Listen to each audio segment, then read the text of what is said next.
Can you imagine, अगर मैं आप लोगों को एक चीज बोलूं कि अगर आप लोगों का नीट में स्कोर है बहुत कम और आप मिनिमम से मिनिमम स्कोर पर भी एमबीबीएस की एक सीट ले सकते हो। Exactly exactly. तो अगर आप लोगों को भी लगता है कि यार मेरा नीट 2025 में स्कोर आया है बहुत कम और मुझे कुछ भी करके करना तो सिर्फ एमबीबीएस ही है, लेकिन मैं ड्रॉप भी नहीं ले सकता हूं, तो मेरे पास क्या ऑप्शन बचता है।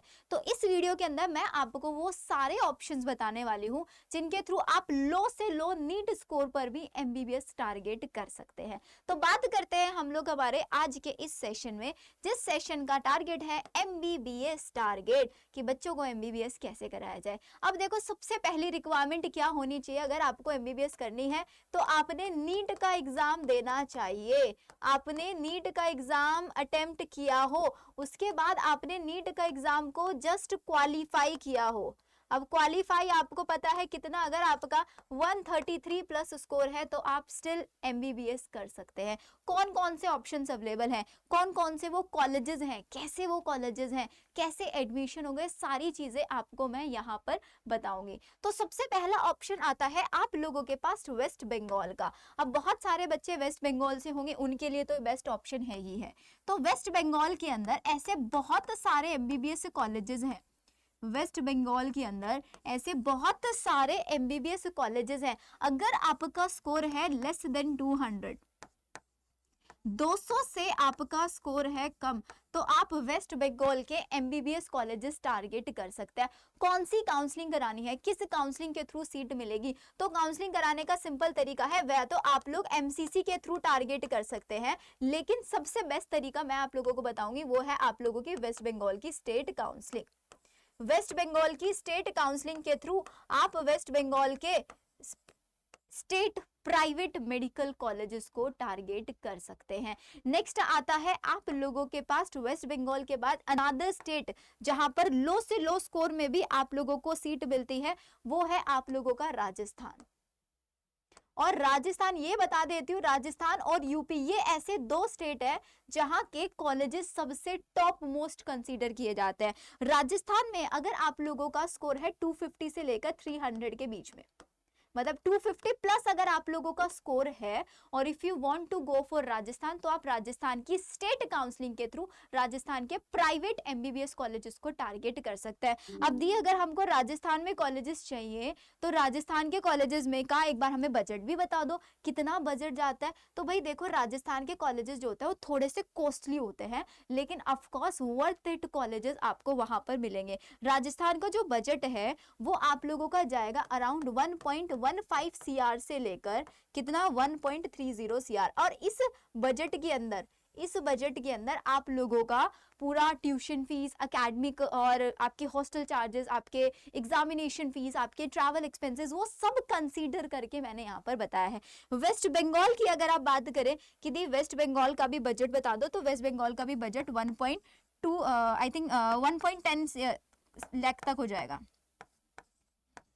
1 लाख, 1 करोड़ 10 लाख तक। अब सुन के बहुत लग रहा है दी इतना तो बजट नहीं है, लेकिन देखो, या दो चीजें हैं, या तो मेहनत कर लो या फिर पैसे लगा लो, एक ही तरीके से आपका ड्रीम सक्सेसफुल हो सकता है। तो ये राजस्थान का ऑप्शन मैंने आपको बता दिया। एक ऑप्शन चेन्नई का भी होता है। चेन्नई के अंदर भी अगर आप लोगों का स्कोर 250 से लेकर 350 के आसपास है और आपका बजट इतना ही है 1.15 सीआर से लेकर 1.30 सीआर तक, तो आप चेन्नई के भी कॉलेजेस यहाँ पर टारगेट कर सकते हैं। नेक्स्ट स्टेट आप लोगों का आता है यहाँ पर चेन्नई होगा, देन इसके बाद आता है बिहार एंड हरियाणा। यहाँ पर भी काफी अच्छे कॉलेजेस हैं, बिहार एंड हरियाणा। बिहार एंड हरियाणा में भी अब यहाँ पर आप लोगों को प्राइवेट में एडमिशन लेने के लिए कितना स्कोर चाहिए, आपको स्कोर चाहिए 290 से लेकर 350 की रेंज में। अगर आपका स्कोर इतना है तो आप बिहार और हरियाणा की स्टेट एमबीबीएस काउंसलिंग करा सकते हैं। यहाँ पर आप लोगों का देखो, जैसे जैसे आप लोगों का स्कोर बढ़ता चला जाएगा, ऐसे ऐसे आप लोगों का एक्सपेंस कम होता चला जाएगा। यहाँ पर अगर आप लोगों का बजट 80 से 90 लाख भी है ना, तो आप लोगों को एमबीबीएस सीट मिल जाएगी। अब बहुत सारे बच्चों के माइंड में एक चीज भी आ रही होगा, क्या दी इतना खर्च करके क्या एमबीबीएस करना वर्थ इट है? मैं बोलूंगी ऑफ कोर्स वर्थ इट है, क्योंकि देखो पहली चीज पढ़ाई करना, अगर आप पढ़ाई करते आपका नीट में अच्छा स्कोर आता तो आपको गवर्नमेंट मिल जाता, इतनी सब चीजों को सोचने की जरूरत नहीं थी। लेकिन अगर अभी 80 से 90 लाख या 1 CR तक लगा के आप 5 साल की 5.5 साल की MBBS कर रहे हो, तो सोचो उसके बाद आप लोगों की मतलब अभी ये जो आप इन्वेस्ट करोगे अपने ऊपर, ये पूरी लाइफ आप लोगों का वर्थ इट रहने वाला है, पूरी लाइफ आप लोगों का काम करने वाला है, आपकी पूरी लाइफ बना सकता है। या तो अभी कॉम्प्रोमाइज कर लो, यार पैसे इतने खर्च हो रहा है, ये इतना होगा, या तो अभी ये चीज सोच लो, या फिर आप लोग अपने ऊपर एक्सपेंस करके अपना करियर बना सकते हो, अपने आप को सिक्योर। और आज के टाइम में तो इतने ज्यादा आप लोगों को लोन्स मिल जाता है, एजुकेशन लोन्स मिल जाता है, और फीमेल्स के लिए तो सबसे ज्यादा होता है, लड़कियों को सबसे ज्यादा मिल जाता है। तो ये हरियाणा का हो गया। अब इसके बाद नेक्स्ट आता है हमारे पास किसका, मैंने आपको राजस्थान का भी बता दिया है, ठीक है। नेक्स्ट अगर आपको देखो, राजस्थान में मैनेजमेंट कोटा भी होता है, एक राजस्थान में एक मैनेजमेंट कोटा भी होता है। मैनेजमेंट कोटा के थ्रू थोड़ा सा बजट और हाई चला जाता है, लेकिन वहां पे और लो स्कोर में भी मिल जाता है, 144 से 200। मैंने बताया 250 से 300 में मिलता है स्टेट कोटा से, नॉर्मल कोटा से, और मैनेजमेंट कोटा से आपका कम से कम स्कोर में भी मिल जाता है, लेकिन मैनेजमेंट कोटा की फीस ज्यादा होती है थोड़ी सी, ठीक है। तो ये हो गया। अब नेक्स्ट आ जाओ, इसके बाद हमारे पास आता है यूपी का। तो भाई अगर आपको यूपी में जाना है तो यूपी में आप लोगों का जो स्कोर है वो अगेन 350 प्लस होना चाहिए, अगर आपको प्राइवेट में भी सीट चाहिए। और यूपी में कॉलेजेस का जो बजट हमारा जाएगा वो अराउंड वही जाने वाला है 85 प्लस, 85 लाख प्लस आप लोगों का यहाँ पर बजट जाने वाला है। अगर आपको इंडिया से कहीं से भी MBBS करना है तो मिनिमम बजट मैं बोलूंगी 80 लाख तक तो आपका होना ही होना चाहिए। यूपी, राजस्थान, ये ऐसे दो स्टेट है जहां पर सबसे अच्छे आपको कॉलेजेस मिलते हैं। क्या हमें डायरेक्ट काउंसलिंग के थ्रू ये कॉलेजेस मिल सकते हैं? प्राइवेट में बहुत बार मैनेजमेंट सीट्स होती है, बहुत बार पेड सीट्स होती हैं। तो स्पेशली मेरे यूट्यूब चैनल के स्टूडेंट बहुत टाइम से डिमांड कर रहे थे कि दी हमें MBBS की काउंसलिंग करानी है। सो मैंने आप लोगों के लिए MBBS की काउंसलिंग स्टार्ट कराई है प्राइवेट कॉलेजेस के लिए, ठीक है, जिसमें आप लोगों को हम MBBS की काउंसलिंग में A to Z हेल्प करने वाले हैं।